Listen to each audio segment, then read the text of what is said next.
Fluid जो amount है, nutrition का अमाउंट है, क्योंकि एल्युमिनियम को आप देखेंगे ये टॉक्सिक मटेरियल है। टॉक्सिक मटेरियल माने ये हमारे बॉडी को सबसे हार्मफुल करता है। लेकिन हम तब क्यों इसको सबसे ज्यादा प्रयोग करते हैं?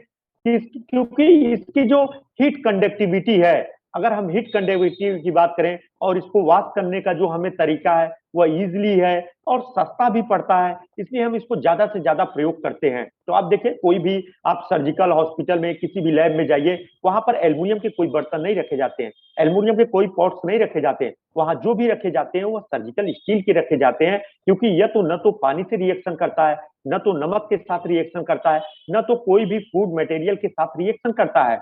और साथ में जितना हम स्टेराइल चीजें करते हैं, जो भी हम, चाहे वह इंस्ट्रूमेंट हो गए, चाहे सर्जिकल इंस्ट्रूमेंट हो गए, चाहे ओपीडी इंस्ट्रूमेंट हो गए, उसको हम सर्जिकल अगर जो करते हैं वो सर्जिकल स्टील के सैनिटाइजर वाले स्पॉट में करते हैं। ये बहुत महत्वपूर्ण है।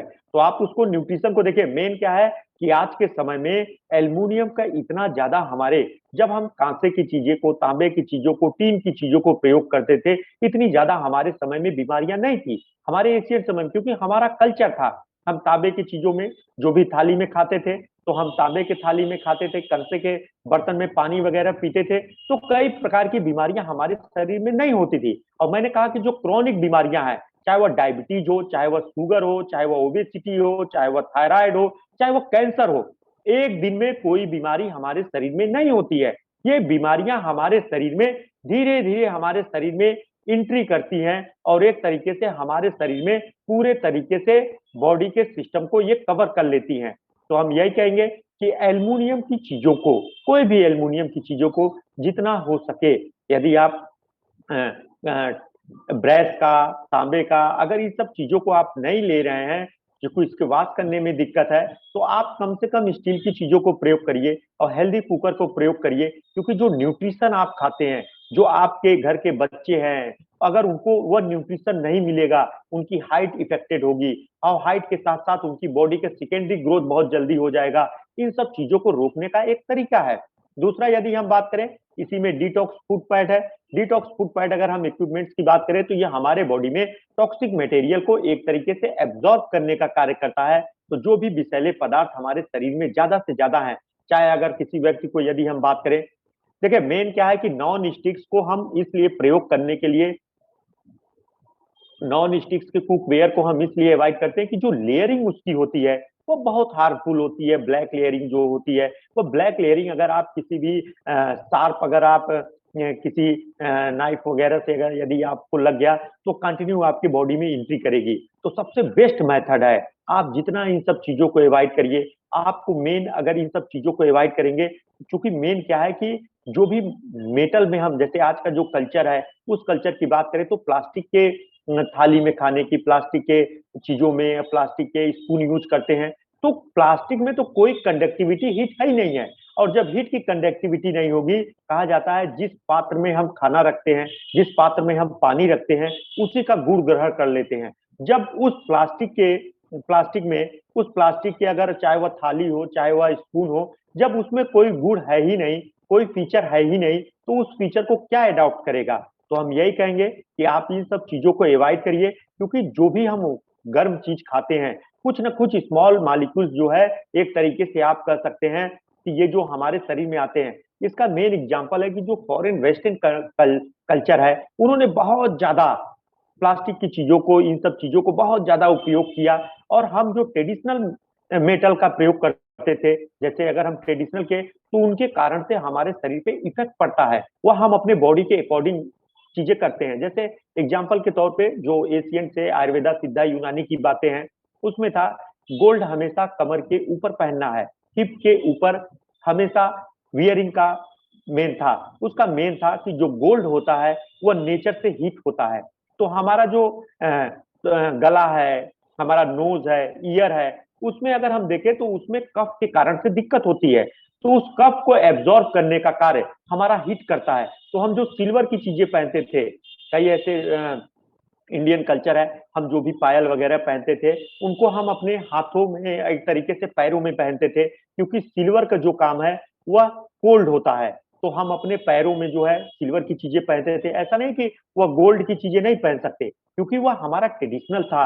हमारा जो आयुर्वेदा सिद्धा यूनानी थी, इन सब चीजों को बताया जाता है। कई ऐसे चीजें हैं जिनमें कहा जाता है गोल्ड कंटेंट है। गोल्ड कंटेंट क्यों है? जैसे अगर हम ओरियंस फेस वॉश की बात करें तो उसमें कहा जाता है गोल्ड पार्टिकल्स है। गोल्ड पार्टिकल्स इसलिए है क्योंकि जो वेस्ट मटेरियल, जो हार्मफुल चीजें, जो पोल्यूटेंट, अगर हम बात करें प्रदूषक ऐसे पदार्थ हमारे स्किन में अगर पोर में एंट्री कर गए तो उसको ये निकालने का कार्य करेगा। उनको डिसॉल्व करके, उनको अगर हम कहें तो गर्म करके पिघला के उनको निकालने का कार्य करेगा। इसीलिए हम कहते हैं गोल्ड फेस वॉश जो है हमारे शरीर में अगर हम बात करें तो जो पोल्यूशन के कारण जो दिक्कत है उन चीजों को निकालने का कार्य करता है। ये बहुत इंपॉर्टेंट है। तो मेन है कि हर मेटल, जो भी मेटल, कंडक्टिविटी बहुत है। आज के समय में गोल्ड के थाली में हम खाना नहीं खा सकते, बहुत कॉस्टली है। सिल्वर में नहीं, तो अगर आप गोल्ड में अगर आप खा सकते हैं तो आप ठंडी के समय में सोने की चीजों को आप जितना प्रयोग करेंगे, क्योंकि यह हीट प्रोवाइडेड करता है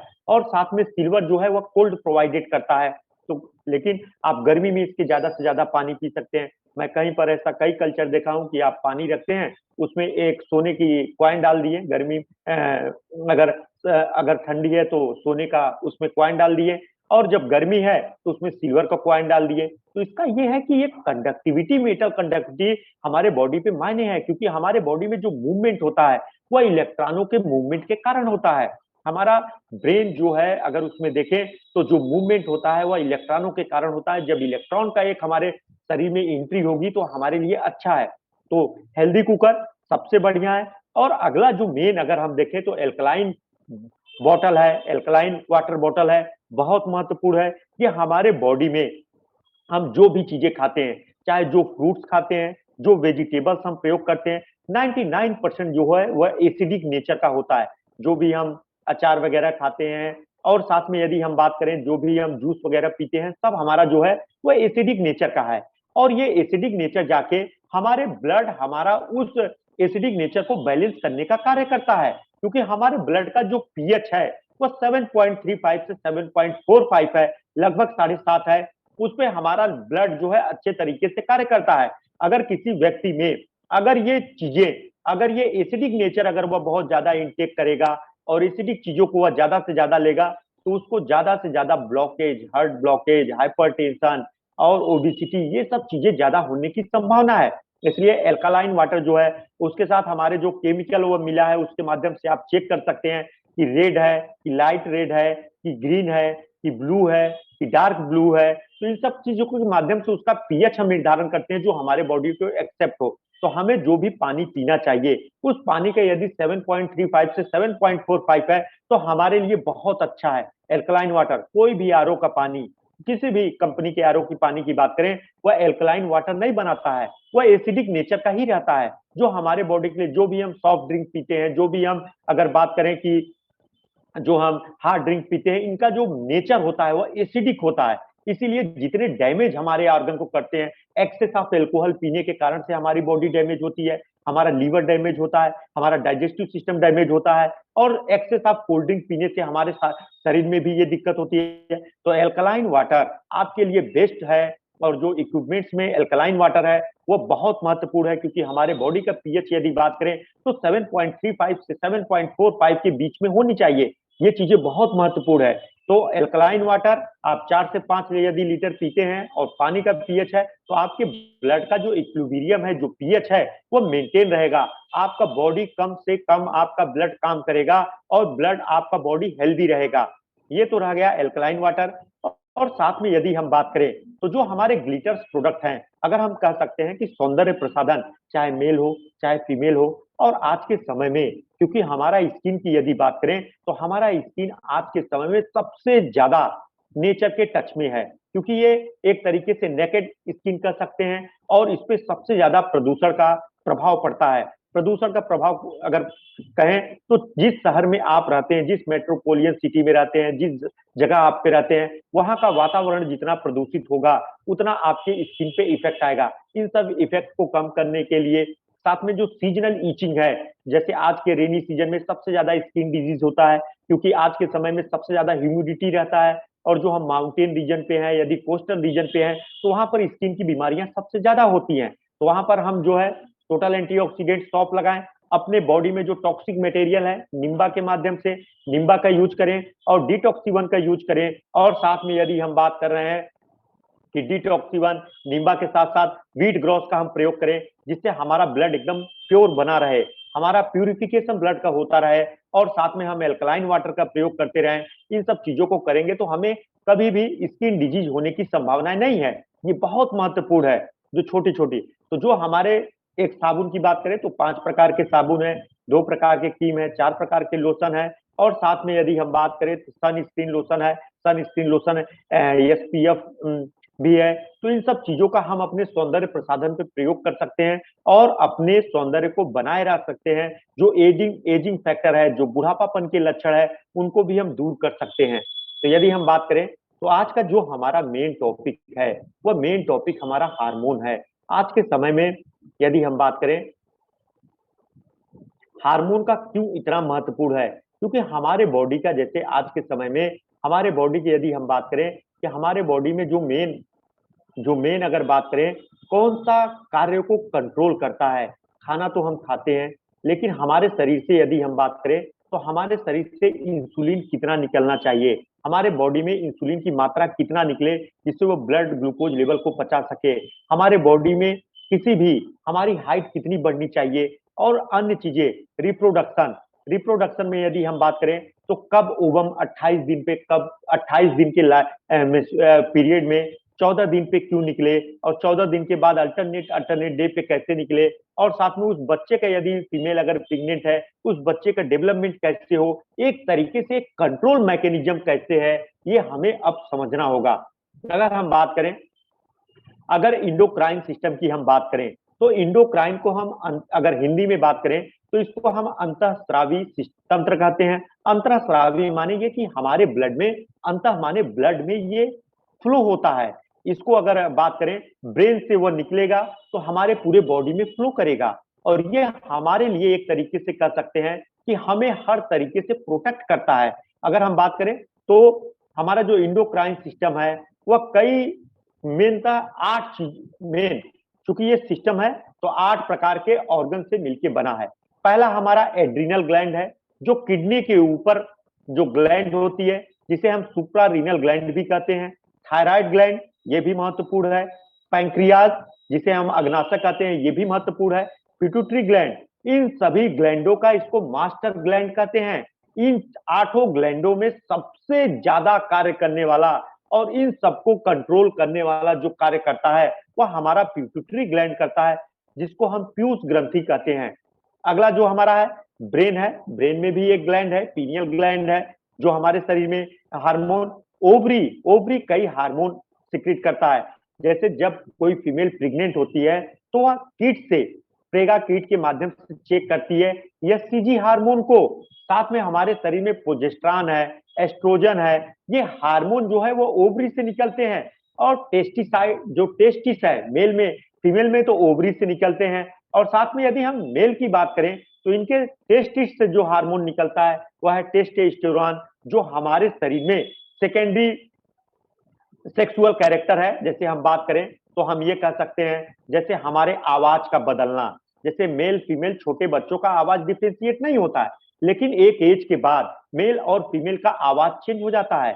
और साथ में उनकी बॉडी में जो चेंजेस होते हैं, जैसे आवाज जो फीमेल की होगी वह देखेंगे बहुत स्वीट आवाज होगा, अगर मेल का देखें तो एक तरीके से आप कर सकते हैं बहुत ही कड़क और ये आवाज होती है। और साथ में यदि हम बात करें तो जो मेल का अगर बात करें तो चेस्ट में मेल का सबसे ज्यादा डेवलपमेंट होता है, और उसका, और फीमेल की बात करें तो हिप का जो डेवलपमेंट होता है, ये मेन सेक्सुअल कैरेक्टर हैं जो आते हैं। पीरियड्स का स्टार्ट होना ये ओवरी के जो हार्मोन है उसके फीमेल हार्मोन के कारण है। और टेस्टिस की यदि हम बात करें मेल के लिए तो जो उनको एक तरीके से दाढ़ी का आना, मूछ का आना, और साथ में उनके आवाज का बदलना, उनके चेस्ट का, शोल्डर का ब्रॉड होना, ये सब जो कैरेक्टर है ये मेल का कैरेक्टर है।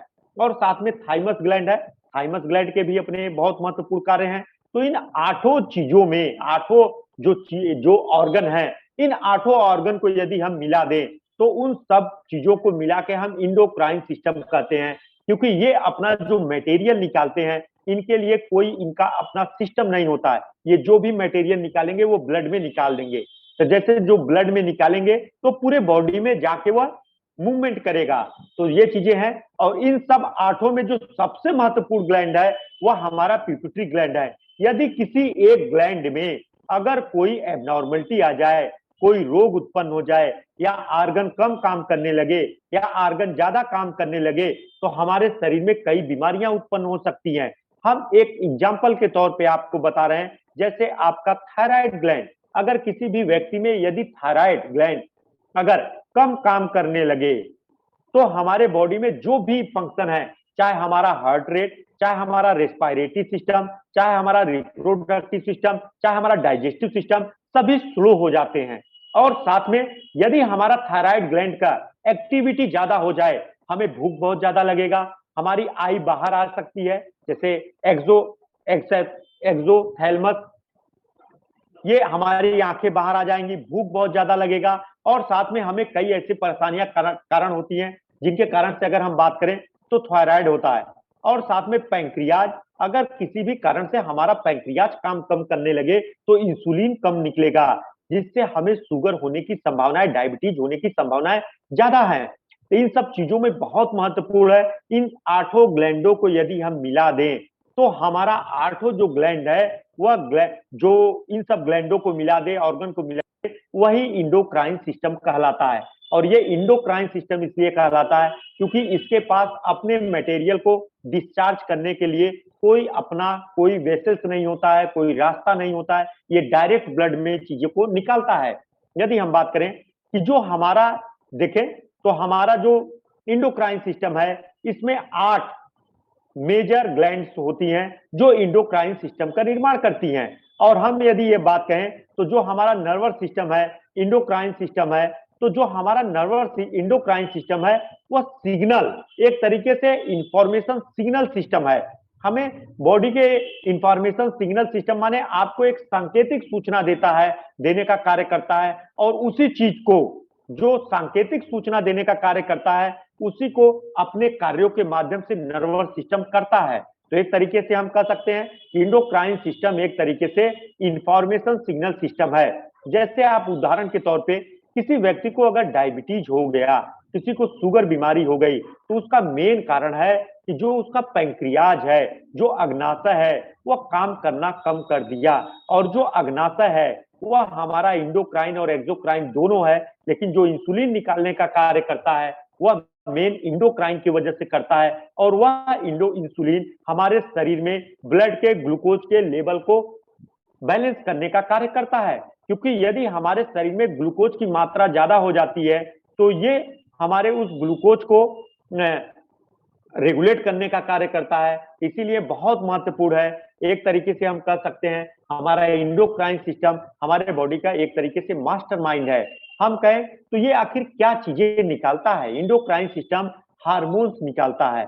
अब हार्मोन्स के बारे में हम जाने कि हार्मोन्स क्या है, तो हार्मोन्स ऐसे ऑर्गेनिक केमिकल हैं, एक तरीके से केमिकल मैसेंजर हैं जो हमारे शरीर में तो मैसेंजर प्रोडक्ट हैं। अगर हम हार्मोन की बात करें तो हार्मोन ऐसे ऑर्गेनिक केमिकल्स मैसेंजर हैं जो हमारे शरीर में अगर बात करें तो ब्लड में एक तरीके से ये इनका एंट्री होता है, सिक्रीशन होता है, और ये हमारे बॉडी के कोई भी फिजियोलॉजी फंक्शन माने हम सांस ले रहे हैं तो ये रेस्पिरेटरी सिस्टम है, हम हमारे शरीर में खाना पच रहा है तो ये डाइजेस्टिव सिस्टम है, अगर हमारे शरीर में स्पर्म का निर्माण हो रहा है, ओवम का निर्माण हो रहा है तो ये रिप्रोडक्टिव सिस्टम है। इन सबको रेगुलेट करने का कार्य करता है। तो हम ये कह सकते हैं हार्मोन एक कार्बनिक पदार्थ हैं, वो मैसेंजर की तरह कार्य करते हैं जो हमारे ब्लड के माध्यम से हमारे शरीर के फिजियोलॉजी को मेंटेन करने का कार्य करते हैं।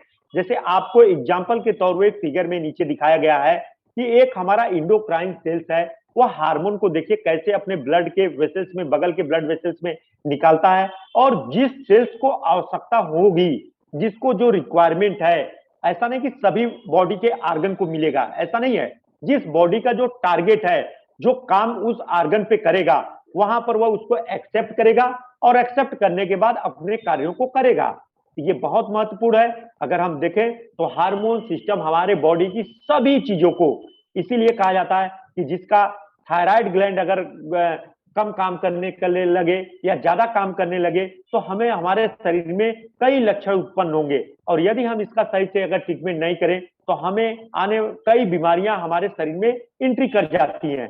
तो हम ये देखें तो जो हार्मोन्स होता है इनका रिक्वायरमेंट हमारे बॉडी में बहुत कम मात्रा में होता है, और ये हमेशा कार्बनिक केमिकल मैसेंजर होते हैं जो हमारे ब्लड में एक तरीके से ब्लड में हमारे रहते हैं। और यदि हम बात करें तो ये हमारे प्रत्येक फिजियोलॉजी एक्टिविटी को कंट्रोल करने का कार्य करता है, चाहे जो भी हम कार्य करते हैं उस फिजियोलॉजी को मेंटेन करने का कार्य करता है। अगर हम देखें कि आखिर हार्मोन काम क्या करता है, जब उसको इंडोक्राइन ब्लड में उसको निकालता है तो वो काम क्या करता है, हम अगर देखें तो क्या ऐसी चीजें हैं जिसके माध्यम से वह हार्मोन को इन सब चीजों को निकालता है। यदि हम बात करें तो इन सब चीजों को, तो पहला मेरा मेरा जो है वह है मेटाबॉलिज्म। मेटाबॉलिज्म की बात करें तो हमारे शरीर में ये कई ऐसे सब्सटेंस हैं, उनको ब्रेक डाउन का कार्य करता है। ब्रेक डाउन का माने जैसे जो भी हम प्रोटीन खाएं, जो भी हम फैट खाएं, इनको तोड़ने का कार्य करता है। और जब ये हमारे बॉडी में अपने सबसे मिनिमम चीजों में टूटेंगे तो उनको एब्जॉर्ब करने का कार्य और उनको जोड़ने का कार्य, जैसे हमने जो भी खाना खाया वह अगर एक्सेस अमाउंट में यदि ग्लूकोज हुआ तो ये ग्लूकोज जो है वह हमारे बॉडी में जाके ऐड होने का कार्य करता है। हमारे जितना एक्सेस है, जो भी हमने फिजिकल, जैसे शाम का मैंने डाइट खाया और कोई फिजिकल एक्सरसाइज नहीं है, तो जो एक्सेस ग्लूकोज है उसको ग्लाइकोजन के रूप में लीवर में स्टोरेज करने का कार्य है, ये करता है। माने मेटाबॉलिज्म हमारे शरीर में जो भी केटाबॉलिक और एनाबॉलिक रिएक्शन होते हैं उनको कंट्रोल करने का कार्य करता है। इसीलिए जब किसी व्यक्ति को थायराइड में कोई दिक्कत हो जाती है, थायराइड ग्लैंड में दिक्कत हो जाती है, पिट्यूटरी ग्लैंड में दिक्कत हो जाती है, तो उसके शरीर में देखेंगे उसका डाइजेशन सिस्टम गड़बड़ हो जाता है, उसके ब्लड में देखें तो हीमोग्लोबिन में भी दिक्कत हो जाता है, और साथ में उसकी जो फिजियोलॉजी है, कॉन्स्टिपेशन है, अगर फीमेल है तो पीरियड रिलेटेड जो चीजें हैं ये सब चीजें जो हैं वह चेंज हो जाती हैं। दूसरा, रिप्रोडक्टिव फंक्शन बहुत इंपॉर्टेंट है, क्योंकि फीमेल में मेल में अगर हम देखें तो अगर आपका हार्मोनल लेवल सही नहीं है, अगर किसी भी मेल में अगर स्टेरॉन हार्मोन की, अगर टेस्टोस्टेरोन हार्मोन की कमी हो गई, टेस्टोस्टेरोन हार्मोन की कमी के कारण टेस्टिस का डेवलपमेंट नहीं होगा, स्पर्म का सही से डेवलपमेंट नहीं होगा, स्पर्म का अमाउंट सही नहीं रहेगा, स्पर्म की मोबिलिटी सही नहीं रहेगी और स्पर्म का वॉल्यूम सही नहीं रहेगा, जिससे हम देखें इनफर्टिलिटी का मेन का कॉज है। ये तो मेल में है। फीमेल में यदि एस्ट्रोजन और प्रोजेस्टेरॉन का हार्मोन की कम मात्रा है तो एक तरीके से हम ये कह सकते हैं कि ये भी हमारे शरीर में एक तरीके से कई प्रकार के इनफर्टिलिटी का कारण है। हमारे ओवरी में या यूट्रस में सिस्ट बन सकता है, सिस्ट बनने के साथ ब्लॉकेज हो सकता है, कई ऐसे संभावना, ओवर ग्रोथ हो सकता है, इन सब चीजों को हम देखते हैं। साथ में यदि हम बात करें, ये हमारे ग्रोथ और मेटामॉर्फोसिस में बहुत महत्वपूर्ण है। अगर हम बात करें कि ये हमारे बॉडी के ग्रोथ के लिए, जैसे कहा जाता है कोई भी प्रेग्नेंट फीमेल को आयोडीन बहुत आवश्यक है, क्योंकि हमारे बॉडी के ग्रोथ को रेगुलेट करता है। और मेटामॉर्फोसिस होता है माने एक सेल्स को दूसरे सेल्स में चेंज करने का, एक स्टेज को दूसरे स्टेज में चेंज करने का कार्य करता है। साथ में यदि हम बात करें, ये हमारे शरीर में ऑस्मो रेगुलेशन और एक्सक्रीशन, हमारे शरीर से कितना पानी निकलना चाहिए, हमारे शरीर में कितना साल्ट रहना चाहिए, इसको भी ये कंट्रोल करने का कार्य करता है। और साथ में यदि हम बात करें तो कई ऐसे चीजें हैं, अगर हम देखें जो हमारी मसल्स हैं, जो हमारी मसल्स में यदि हम बात करें उनका कंट्रैक्शन कैसे होगा, जैसे हमारे शरीर में यदि बात करें जो इंटेस्टाइन का मूवमेंट है, इंटेस्टाइन के मूवमेंट के बाद जो यूरिनरी ब्लैडर है, पेशाब के थैले का कब का हमें सेंसेशन आना चाहिए, इन सब चीजों को ये कार्य करने का कार्य करता है। और अगला हम बात करें तो ये कई प्रकार के एक्टिवेशनल के साथ साथ ऑर्गेनाइजल इफेक्ट ऑन बिहेवियर, ये हमारे बिहेवियर पे भी मायने रखता है। जैसे जो अल्जाइमर रोग है, पार्किंसन रोग है, डोपामीन, ये सब जो ब्रेन से निकलने वाली चीजें हैं, ये भी हमारे बिहेवियर को, चीजों को बहुत मायने रखती हैं। अगर हमारा न्यूरॉन का डिस्चार्ज बहुत ज्यादा अगर होगा तो हमें सीजर झटके पड़ने लगते हैं। जैसे जिसको मिर्गी के दौरे पड़ते हैं या मिर्गी में झटके आते हैं, तो देखेंगे उनको कंटिन्यू ये चीजें होती हैं। इसका मेन कारण है उसका बिहेवियर पे इफेक्ट भी पड़ सकता है। ये बहुत ही इंपॉर्टेंट है। हार्मोन के इतने फंक्शन है और एक तरीके से कह सकते हैं कि हमारे पूरे बॉडी को रेगुलेट करने का कार्य करता है। इन सब ग्लैंडों में यदि हम बात करें तो सबसे महत्वपूर्ण जो ग्लैंड है वह हमारा पिट्यूटरी ग्लैंड है, जिसको हम अगर बात करें तो जिसको हम पीयूष ग्रंथि कहते हैं, जिसको मास्टरमाइंड कहते हैं। ये एक मटर के दाने के बराबर स्मॉल पी नट हम कह सकते हैं, स्मॉल पी नट के बराबर का साइज होता है और ये हमारे बॉडी को पूरे रेगुलेट करने का कार्य करता है। कितनी बड़ी बात है। ये हमारा जो ब्रेन है, मिड ब्रेन में अगर थैलेमस की बात करें, उसी में सिला टर्सिका बोन में ये पैक होता है और अगर इसमें कोई एबनॉर्मलिटी आ जाए तो हमारे बॉडी के हाइट से लेके बॉडी के हर फंक्शन में कोई ना कोई बीमारियां आ जाती हैं। ये बहुत इंपॉर्टेंट है। तो पिट्यूटरी ग्लैंड हमारे शरीर की मास्टर ग्लैंड है और इसकी यदि बात करें तो ये ब्रेन में हमारे स्थित होती है और ये हमारे शरीर की पूरी ग्लैंडों को एक तरीके से डायरेक्शन देने का कार्य करती है। आप ये समझ सकते हैं ये हमारे पूरे ग्लैंड, चाहे हमारा रिप्रोडक्टिव ग्लैंड हो, चाहे वह हमारा फॉलिकल स्टिमुलेटिंग हार्मोन हो, सभी हार्मोन को एक तरीके से ये कह सकते हैं कि उन सबका मॉनिटर है ये। अगर हम पिट्यूटरी ग्लैंड की बात करें तो पिट्यूटरी ग्लैंड जो पी साइज का है, एक मटर के साइज का ग्लैंड है। अगर हम बात करें तो ये ब्रेन में एक बोन है, सिला टर्सिका नामक स्थान पे पाया जाता है और यदि हम बात करें तो इसे हम मास्टर ग्लैंड भी कहते हैं। मास्टर ग्लैंड माने ये कि ये थायराइड को डायरेक्शन देता है कि कितना तुमको T3 T4 निकालना है। कितनी महत्वपूर्ण बात है। थायराइड ग्लैंड अपने में बहुत बड़ी ग्लैंड है, यूट्रस अपने में ओवरी बहुत ग्लैंड है और साथ में टेस्टिस है। इन सबको ये डायरेक्शन करने का कार्य करती है, थाइमस को, सबको, कि कितना तुमको कौन सा चीजें कब कब निकालनी है। तो इसीलिए इसको हम मास्टर ग्लैंड कहते हैं और इसका जो मेन अगर साइज की बात करें तो पी के साइज का है। अगर हम बात करें इसका जो स्ट्रक्चर है, इसको हम अगर एनाटॉमिकल दृष्टि से देखें तो इसको हम दो कैटेगरी में डिवाइड कर सकते हैं। दो कैटेगरी में डिवाइड करने का तो एक हम उसको एंटीरियर पार्ट को और दूसरा हम पोस्टीरियर। तो जो एंटीरियर पार्ट है उसको हम एंटीरियर पिट्यूटरी ग्लैंड का पिट्यूटरी कहते हैं और जो बैक साइड में होता है उसे हम पोस्टीरियर पिट्यूटरी ग्लैंड कहते हैं। जो हमारा एंटीरियर पिट्यूटरी पार्ट है वह हमारे शरीर में अगर देखें तो मुख्यतः अगर ये देखें तो ये छह प्रकार के हार्मोन को निकालता है। पहला है TSH, जिसको हम कहते हैं थायराइड स्टिमुलेटिंग हार्मोन। ये थायराइड ग्लैंड को डायरेक्शन देता है कि आप T3 T4 को निकालने का कार्य करो। एडिनोकार्टिको ट्रॉपिकल हार्मोन, ये हमारे जो रीनल ग्लैंड है, जो सुप्रा रीनल ग्लैंड है, किडनी के ऊपर ग्लैंड है, उसको ये कहती है एडिनोकार्टिको ट्रॉपिक हार्मोन कि आप हार्मोन निकालो। ल्यूटिनाइजिंग हार्मोन हमारे ओवरी में अगर किसी बात करें, ओवरी का कब ओवम निकलना है, कब उस अंडे का डेवलपमेंट निकलना चाहिए और उसकी साइज क्या होनी चाहिए, उसको कंट्रोल करता है। फॉलिकल स्टिमुलेटिंग हार्मोन उस जो ओवरी से जो अंडा एग निकलता है उसको वेल डेवलप करने का कार्य करता है। और ग्रोथ हार्मोन हमारा हाइट कब तक बढ़ना चाहिए, हमारा हाइट कितना बढ़ना चाहिए, इसको कंट्रोल करता है। और प्रोलैक्टिन जब प्रेगनेंसी के दौरान इसके डिलीवरी के बाद जो मिल्क निकलता है वो प्रोलैक्टिन हार्मोन के कारण निकलता है। जो मिल्क का इजेक्शन होता है, इजेकुलेशन होता है, वह अगर हम कहें तो वह प्रोलैक्टिन के कारण से होता है। अगला जो हमारा पोस्टीरियर पिट्यूटरी है वह ऑक्सीटोसिन और वैसोप्रोसिन निकालता है। ऑक्सीटोसिन अगर हम बात करें तो ये तो केवल उस मिल्क के प्रोलैक्टिन फॉर्मेशन को स्टिमुलेट करता है और ऑक्सीटोसिन जो है वह मिल्क के सिक्रीशन को स्टिमुलेट करता है। और वैसोप्रेसिन जो है वह हमारे किडनी से कितना ब्लड लॉस होना चाहिए, हमारे किडनी से कितना मिनरल्स बाहर जाना चाहिए, हमारे किडनी से कितना, अगर हम बात करें तो हमारे किडनी से कितना वाटर लॉस होना चाहिए, कितना वाटर जाना चाहिए, उसको कंट्रोल करने का काम वैसोप्रेसिन करता है।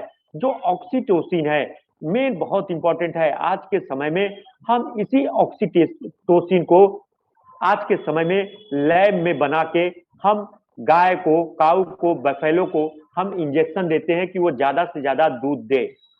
आज के समय में गाय और जो बफेलो हैं उनको हम इंजेक्शन ऑक्सीटोसिन का लगाते हैं जिससे वह ज्यादा से ज्यादा मिल्क दे।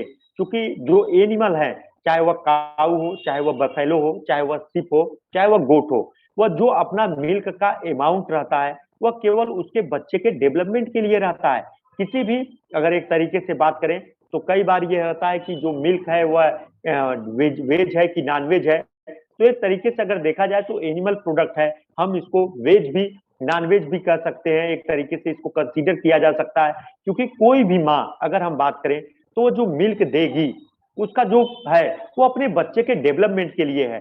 तो कई ऐसे आपको देखेंगे कि जो मिल्क फार्मिंग करते हैं वह ज्यादा से ज्यादा इंजेक्शन जो है इसी ऑक्सीटोसिन का इंजेक्शन जो है अपने गाय भैंसों को ज्यादा से ज्यादा लगाते हैं, जिससे अगर हम उनकी बात करें वह ज्यादा से ज्यादा दूध दे सके। और यही आज के समय में बहुत ज्यादा हमारे शरीर में कई आज के समय में जो फीमेल का हाइट घटने का मेन कारण है। और साथ में यदि बात करें तो कई ऐसी बीमारियां हैं जो हमारे फीमेल, अगर फीमेल में जो पीरियड स्टार्ट होने का समय 18 साल था वह 12 साल, 13 साल, 10 साल जो आ रहा है वो मेन ऑक्सीटोसिन के कारण है। ऑक्सीटोसिन कई तरीके से हमारे बॉडी में सेकेंडरी ग्रोथ को स्टिमुलेट करता है। कई जगह पे कई फैमिली में ऐसा देखा गया है कि वो अपने बच्चों को जल्दी ओवर डेवलपमेंट के लिए ऑक्सीटोसिन का इंजेक्शन अपने बच्चों को भी लगाते हैं। ये सब बहुत इंपॉर्टेंट है। तो ऑक्सीटोसिन ये हार्मोन है, ये सब हार्मोन है जो हमारे बॉडी के पूरे सिस्टम को कंट्रोल करने का कार्य करते हैं। यदि हम बात करें जो हमारा मेन देखिए, जो हमारा सोमैटोट्रोपिक हार्मोन है, ये ग्रोथ हार्मोन, ये मेन क्या करता है कि हमारे बॉडी के ग्रोथ और डेवलपमेंट को, हमारी हाइट कितनी बढ़नी है, जो आज के समय में जो WWF में जो खली है उसमें ग्रोथ हार्मोन का एक्सेस है। इसी हार्मोन के कारण से उसकी हाइट इतनी ज्यादा है और उसका बॉडी एबनॉर्मल है। थायराइड स्टिमुलेटिंग हार्मोन दूसरा हार्मोन जो है, अगर हम उसकी बात करें तो ये हमारे शरीर में थायराइड ग्लैंड के प्रोडक्शन को, थायरॉक्सिन को स्टिमुलेट करता है। ये एंटीरियर पिट्यूटरी ग्लैंड अगर हम बात करें तो हमारे जो अग्र पिट्यूटरी भाग है उसके से निकलता है। तीसरा हमारा एडिनोकार्टिकोट्रोपिक हार्मोन, ये हमारे शरीर में अगर हम बात करें तो कार्टिकोस्टेरॉइड कितना हमारे शरीर से निकलने चाहिए, ये हमें एक तरीके से कह सकते हैं बचाने का कार्य करता है। जब हम कभी घबराहट में या कहीं फंस जाते हैं तो जो हमारे शरीर में एक तरीके से, जैसे अचानक अगर हम कहीं पर फंस गए और या कोई चीज हम देख लिए, जो हम रनिंग करते हैं वह मेन रनिंग अगर देखें एडिनोकार्टिकोट्रोपिक हार्मोन है। अगला प्रोलैक्टिन हार्मोन है। प्रोलैक्टिन हार्मोन की बात करें तो हमारे बॉडी में मिल्क के प्रोडक्शन, फीमेल में यदि बात करें तो मिल्क के प्रोडक्शन को बढ़ाता है।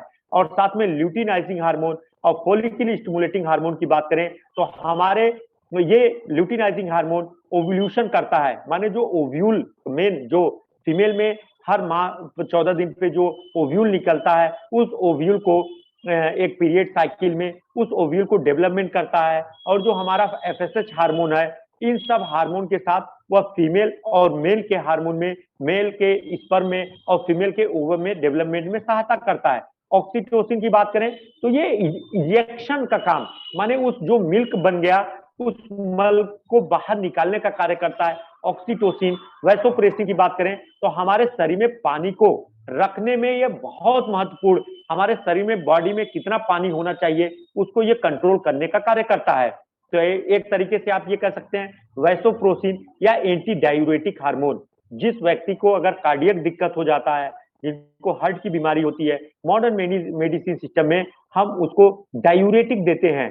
डायूरेटिक देके उसके शरीर से पानी की मात्रा को कम करते हैं। आज के समय में कई ऐसे व्यक्ति हैं जो वजन कम करने के लिए, वेट कम करने के लिए वो कहते हैं कि मैं 1 महीने में आपका 20 किलो, 30 किलो, 40 किलो वजन कम कर दूंगा। ये डायूरेटिक चीजों को प्रयोग करके हमारे शरीर से पानी की मात्रा को निकालते हैं। ये हमारे लिए एक बहुत खतरनाक चीजें हैं, ये सब चीजें हैं। अगला जो हमारा ग्लैंड है, हार्मोन है, पिट्यूटरी ग्लैंड के बाद थायराइड है। थायराइड की अगर बात करें तो हमारे ये गले में एक तरीके से कह सकते हैं टी के आकार का ये ग्लैंड है और ये 2 लोब होता है जो एक इस्थमस के द्वारा एक जुड़ा होता है। देखिए आपको अगर देखेंगे तो मेन 2 ग्लैंड है जो इस्थमस के द्वारा, अगर 2 लोब है जो जुड़े हैं तो राइट लोब और लेफ्ट लोब को जोड़ने का काम इस्थमस करता है। और हम इंटीरियर साइड में देखेंगे तो ये चीजें हमें हैं, और अगर हम उसके बैक साइड में देखेंगे तो ये शेप का है। तो ये हमारा थायराइड ग्लैंड है जो हमारे गले में मेन पाया जाता है।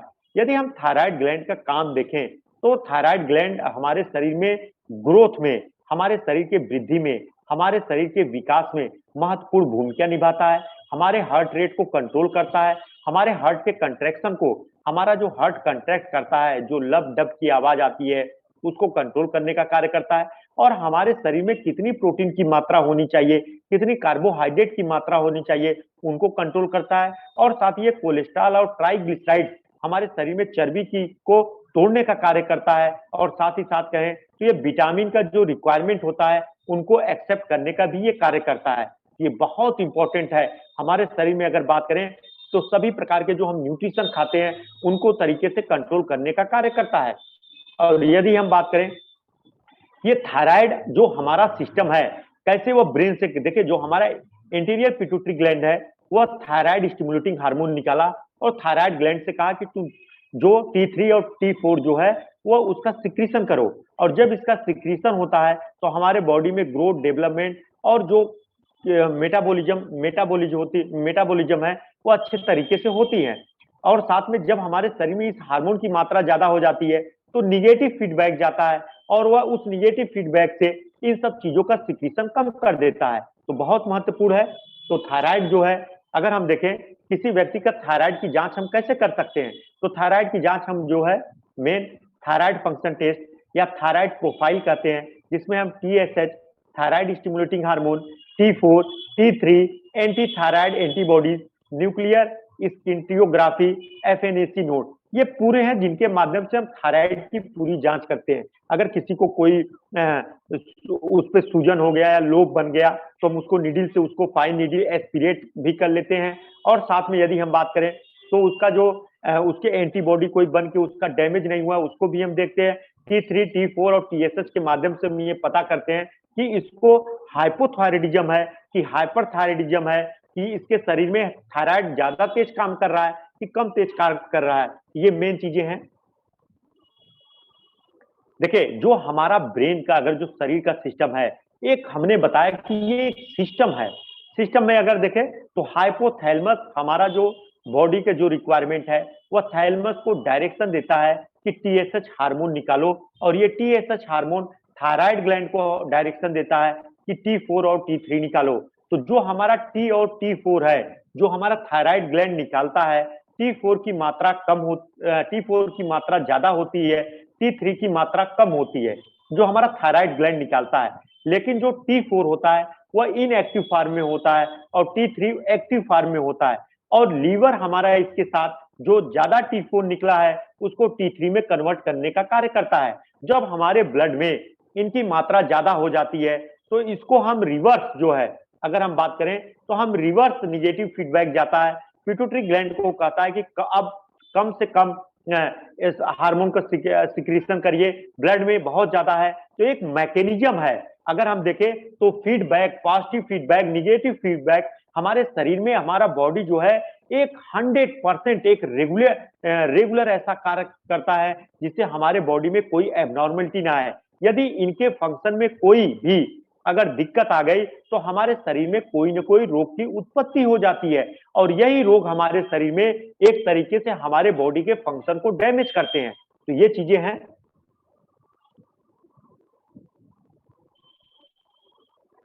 तो मेन आज के जो आपको मैंने हार्मोन का मेन बताया क्योंकि ये टॉपिक बहुत इंपॉर्टेंट है, और जो हार्मोनल डिजीज हैं, चाहे वह मेल हो चाहे फीमेल हो, जो इनफर्टिलिटी का मेन कारण है, चाहे वह मेल हो चाहे फीमेल हो, उसका मेन कारण हार्मोन है।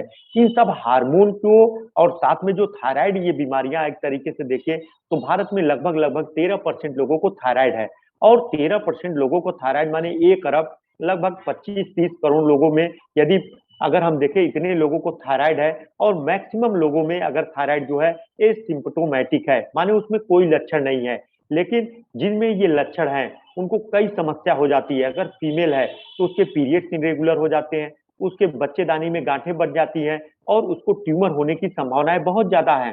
तो साथ में इन सब चीजों को, यदि मेल में है तो उसको देखें कॉन्स्टिपेशन बहुत ज्यादा रहेगा, हिमोग्लोबिन कम हो जाएगा, हेयर फॉलिंग बहुत ज्यादा होगा, स्किन का नेचर बहुत बदल जाएगा, ये और साथ में उसको कोल्ड और हीट के बहुत ज्यादा आभास होंगे। तो ये बहुत इंपॉर्टेंट चीजें हैं। तो हम यदि बात करें तो हार्मोन एक तरीके से, जैसे आज के समय में हम मोबाइल के बिना अगर हम बात करें तो जो टेक्नोलॉजी है, जो 4G है, 5G है, तो इन तरीके से जैसे हम एक हमारा मोबाइल जो नेटवर्क है प्राप्त करता है, उसी हिसाब से कार्य करता है, उसी हिसाब से आपसे जूम पे मीटिंग, उसी प्रकार से हार्मोन हमारे बॉडी को कंट्रोल करता है। जैसे हमारा नेट जो है वो नेटवर्क के माध्यम से चलता है, कोई भी नेटवर्क हो, चाहे वह जियो हो, चाहे वह आइडिया हो, चाहे वीआई हो, तो इन सब के माध्यम से जो हमारा है, तो हम ये कह सकते हैं कि जो जियो फाइबर्स है, एक जो फाइबर्स टेक्नोलॉजी है, वह एक तरीके से हार्मोनल टेक्नोलॉजी से हम कंपेयर कर सकते हैं और ये हमारे बॉडी को रेगुलेट करने का कार्य करता है। तो हम ये कह सकते हैं कि हमारे बॉडी को जो रेगुलेट करने का कार्य कर सकता है। देखिए मेन क्या है, अब अभी दो तीन हार्मोन और हम आपको बताएंगे। अभी हम थायराइड हार्मोन के बारे में बताएंगे कि थायराइड हार्मोन के जो मेन एबनॉर्मलिटी है, जो हमारे ल्यूटिनाइजिंग एफएसएच हार्मोन है, उन सबको कॉम्बिनेशन के साथ हम बताएंगे, उनके प्रोडक्ट को आपको बताएंगे, अगले सेशन में आपको बताएंगे। तो ये चीजें हैं। तो मेन ये जो हार्मोनल चीजें हैं, क्यों कहा जाता है कि थायराइड में यदि आपको थायराइड, आज का मॉडर्न साइंस कहता है कि यदि आपको थायराइड की बीमारी हो गई तो आपको जिंदगी भर दवा खानी है। यदि आपके पिट्यूटरी ग्लैंड में दिक्कत हो गई, क्योंकि ये हार्मोन है, ये हमारे बॉडी के सिस्टम में, हम इसको कहीं से बैक एंट्री नहीं करा सकते हैं। तो जो हम इसको तो हमारे, लेकिन जो हमारा मॉडर्न मेडिसिन के अलावा जो हमारा एशियन मेडिसिन सिस्टम है, चाहे वह हमारा थायराइड की बीमारी हो, चाहे हमारा पिट्यूटरी ग्लैंड की बीमारी हो, चाहे हमारा एक तरीके से कह सकते हैं कि इडिमा हो, स्वेलिंग हो, तो इन सब बीमारियों को दूर करने का जो मेन, अगर देखें जड़ से खत्म करने की जो चीजें हैं, वह आयुर्वेदा सिद्धा यूनानी अपने प्रोडक्ट के माध्यम से इन सब चीजों को बैलेंस करने का कार्य करता है। ये चीजें हैं। तो आपके जो भी डाउट्स हैं, जो भी चीजें हैं, आप हमें मैसेज कर सकते हैं। अब जो भी जिसके भी क्वेश्चन है, तो देखिए मेन आज के समय में जो भी मेन कई ऐसी चीजें हैं जो हमारे शरीर में रोगों को मेन बढ़ाते हैं। आज क्यों थायराइड सबसे ज्यादा हो रहा है? ऐसा नहीं है कि थायराइड का मेन कारण हमारा नमक न खाने से है। हमारे शरीर में कई ऐसे प्रदूषण चीजें हैं, पोल्यूटेंट हैं, जो हमारे शरीर में एक तरीके से आप कह सकते हैं, ये हमारे शरीर में हमारे खाने के माध्यम से ये हमारे शरीर में पहुंचते हैं और रोगों की उत्पत्ति करते हैं। आप एग्जाम्पल के तौर पे समझिए कि आपका पोल्यूशन का जो स्तर है, प्रदूषण का जो स्तर है, वह हमारे बॉडी में स्वास्थ्य को कहीं ना कहीं प्रभावित करता है। क्योंकि जितना ज्यादा इंसेक्टिसाइड और साथ में हम पेस्टिसाइड का प्रयोग करेंगे और क्लींसेस के लिए जितने केमिकल्स का प्रयोग करेंगे, जितना हम स्मोकिंग करेंगे, जितना अल्कोहल लेंगे, जितना फैटी नेचर की डाइट खाएंगे, जितना हम स्वीट शुगर की चीजों को खाएंगे, और साथ में जितना आज के समय में अगर देखें तो जितना हमारे समय में रेडिएशन है, ये हमारे शरीर में फ्री रेडिकल के अमाउंट को बढ़ाते हैं। और यही फ्री रेडिकल के अमाउंट हमारे शरीर में अगर हम बात करें तो हमारे शरीर में रोग को उत्पत्ति का एक तरीके से सिग्नल है। जब हमारे शरीर में फ्री रेडिकल का अमाउंट और एंटीऑक्सीडेंट का अमाउंट बैलेंस है, तब तक हमारे शरीर में कोई भी जो भी फंक्शन हो रहे हैं वो प्रॉपर होंगे। यदि किसी भी कारण से, यदि आपके हैबिट के कारण से, आपके डाइट के कारण से, या आपके एज के कारण से अगर फ्री रेडिकल का अमाउंट बढ़ जाए, तो आपके शरीर में ऑक्सीडेटिव स्ट्रेस होगा, हमारी सेल्स डैमेज होने लगेंगी। जो हमारे सेल्स का प्रोटीन स्ट्रक्चर है, कार्बोहाइड्रेट स्ट्रक्चर है, डीएनए है, सब डैमेज होने लगेंगे। और डैमेज होने के साथ साथ हमारे शरीर में कई रोगों की उत्पत्ति होती है। ये बहुत महत्वपूर्ण है। तो हम आपको बताएंगे, कई कॉम्बिनेशन है। पहले हम आपको थायराइड की जो चीजें हैं उनको चीजों को बताएंगे, और जो फीमेल में हार्मोन, चाहे एफएसएच हार्मोन हो, चाहे ल्यूटिनाइजिंग हार्मोन हो, उनके कार्यों को बताएंगे, और उनके लिए जो बेस्ट कॉम्बिनेशन अपना ओरियंस का है वह भी आपको हम डिस्कस करेंगे। तो जिसके भी कोई भी क्वेश्चन हो, कोई भी डाउट्स है, आप हमसे पूछ सकते हैं। और जो भी रिपोर्ट्स है आप उसको सेंड करिए।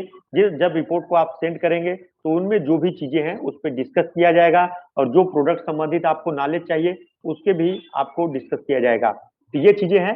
तो हार्मोन, इसलिए मैं आपको बार बार हार्मोन पे इसलिए कहा, देखिए ये हार्मोन जो मेन टॉपिक है, ये एक तरीके से साइंटिफिक के साथ साथ एक टफ सब्जेक्ट है। क्योंकि आज के समय में मॉडर्न मेडिसिन में इंडोक्राइनोलॉजिस्ट है, एक एक्सपर्ट बनता है, वो डीएमईएमसीएच करके एक एक्सपर्ट बनता है जो केवल हार्मोन के बारे में बात करता है। कितनी महत्वपूर्ण हमारी ब्रांच है, क्योंकि आज के समय में कई बीमारियां, आज के समय में यदि हम देखें तो कई ऐसे हैं, फीमेल की, मेल की, ह्यूमन रेस की हाइटें घट रही हैं। हाइट घटने के साथ साथ फीमेल में कई बीमारियां हैं, यूट्रस में गांठ बन जा रहे हैं, जिससे 40 साल में उनको हिस्टेक्टोमी कराना पड़ रहा है, उनको यूट्रस निकालना पड़ रहा है। और सबसे ज्यादा इनफर्टिलिटी आ रहा है मेल में। देखे स्पर्म का वैल्यूम, स्पर्म का काउंट, इन सब चीजों पे कई प्रभाव पड़ रहे हैं, जिसके कारण से हमारे, अगर हम सोशल में देखें तो एक तरीके से इनफर्टिलिटी रेट ज्यादा बढ़ रहा है। इन सब चीजों को हम कैसे कंट्रोल कर सकते हैं? इन सब चीजों को हम तभी कंट्रोल कर सकते हैं जब हमारे शरीर में हार्मोन का अमाउंट बैलेंस बनेगा। और ये हार्मोन का अमाउंट का बैलेंस इसलिए है क्योंकि हमारा हार्मोन हमारे बॉडी के सभी कार्यों को एक तरीके से बैलेंसिंग करने का कार्य करता है। वही उन कार्यों को इतना कंट्रोल करने का कार्य करता है जिससे हमारे हमारे शरीर में हम किसी भी फिजियोलॉजी कार्य को कर सकते हैं। तो ये चीजें हैं। तो जो भी आपके डाउट्स हैं, क्वेश्चन है, आप पूछ सकते हैं। आप मैसेज करिएगा, मैम ने आपको मैसेज नंबर जो दिया है उस पर आप मैसेज करेंगे। और साथ में जो भी आपके डाउट्स है, प्रोडक्ट संबंधित है, कॉम्बिनेशन संबंधित है, वो आपको हम बताएंगे। अगला जो सेशन मीटिंग कराएगा उसमें हम आपको थायराइड के साथ साथ सीजर के, जो लोगों को अगर हम देखें, जो अल्जाइमर है, पार्किंसन है, जो हाथ कांपने का और साथ में भूलने की जो बीमारी हो जाती है, वह मेन किस हार्मोन के कारण से, किस सब्सटेंस के कारण से होता है। और साथ में ये जो अपना थायराइड है, अगर ये क्यों आज के तरह में बहुत डोमिनेंट है, इनफर्टिलिटी के कारण कौन सा ऐसा कई फीमेल है जिनमें ओवम अच्छा से नहीं बन पा रहा है, तो उस ओवम के डेवलपमेंट के लिए हम क्या कर सकते हैं, कौन सा ओरियंस प्रोडक्ट देंगे, ये सब चीजें हैं। और आज के समय में फीमेल में अगर हम बात करें तो 60% फीमेल में यूट्रस में जो सिस्ट बन रहे हैं, ओवरी में जो सिस्ट बन रहे हैं, उनको डिसॉल्व करने के लिए हम कौन सा प्रोडक्ट देंगे, इन सब चीजों पे हम डिस्कस करेंगे। तो आज का सेशन हमारा यहीं तक है। आप सबको थैंक यू, क्योंकि आप सभी ने मीटिंग अटेंड किया। तो देखिए, ये मेन आज के समय में आप इसी चीजों को बार बार जब पढ़ेंगे तो आपको ये चीजें इस तरीके से आप जान जाएंगे। आप एक चूंकि मल्टीनेशनल वेलनेस कंपनी से हैं, तो आपको जब जितना इन सब चीजों को आप जानेंगे, क्योंकि देखिए ये मेन जो बायोलॉजिकल साइंस है, ये बदलने वाली साइंस नहीं है। ये कोई भी, चाहे यहाँ का व्यक्ति हो, चाहे वह रसियन हो, चाहे अमेरिकन हो, यही बॉडी, यही टेक्नोलॉजी, यही, अगर हम बात करें, यही टर्म वर्ड हर जगह यूज होता है। कहीं ऐसा नहीं है कि हमने पिट्यूटरी ग्लैंड को पिट्यूटरी ग्लैंड कहा और किसी कंट्री में इसको कोई नाम कहते हैं, ऐसा कोई भी चीजें नहीं है। तो ये चीजें हैं, तो ये सब चीजें हैं। तो आप सब इन चीजों को आप जितना जानेंगे ये आपके लिए बेस्ट रहेगा। अगले में हम आपको कॉम्बिनेशन और जो चीजें हैं वो आपको हम बताएंगे। और जो भी आपको डाउट्स हैं, ये चीजें आप पूछ सकते हैं, हमें मैसेज कर सकते हैं। और साथ में इन सब चीजों को आप नोट्स के रूप में बनाइए, क्योंकि नोट्स के रूप में आप जितना बनाएंगे, आप इसको रिफ्लेक्स के तौर पे देखा करिए, क्योंकि हम सिस्टम वाइज आपको बताया, हमने जो भी मीटिंग लिया, तो सिस्टम वाइज अगर आप लेंगे तो आपके लिए बेनिफिट है। तो आज के समय में तो जो सिस्टम आप पढ़ेंगे, तो कोई भी किसी को कोई दिक्कत है, हम आपको बताएंगे कि थायराइड हम कैसे डिसाइड करते हैं कि हाइपो है कि हाइपर है, हम कैसे डिसाइड करते हैं कि इसको हाइपोथायराइडिज्म है कि हाइपर थायराइडिज्म है, तो हम अगले मीटिंग में आपको बताएंगे। इन सभी का कॉम्बिनेशन हम देंगे, इन सभी का कॉम्बिनेशन आपको बताएंगे। लक्षण भी हम बताएंगे कि क्या क्या लक्षण होते हैं, वो आपसे वो पेशेंट कहेगा तो आप उस चीजों को पहचान जाएंगे। इसको हम डिटेल में आपको बताएंगे। तो जो चीजें हैं, क्योंकि ये टॉपिक मेन ज्यादा बड़ा हो जाता है, क्योंकि आगे जो पिट्यूटरी ग्लैंड था उसको भी बताना बहुत जरूरी था, क्योंकि एक मटर के दाने के बराबर की ग्लैंड हमारे पूरे बॉडी को, इतने बड़े बॉडी को कंट्रोल करता है। एक इमेजिन चीजें हैं, तो ये सब उसके बारे में भी जानना जरूरी था। कई ऐसी बीमारियां जो उसको भी इफेक्ट करती हैं, तो ये चीजें हैं। तो आप सभी को थैंक यू, सभी लीडर को।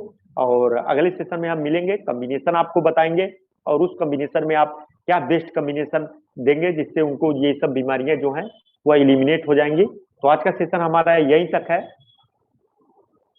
Thank you everyone.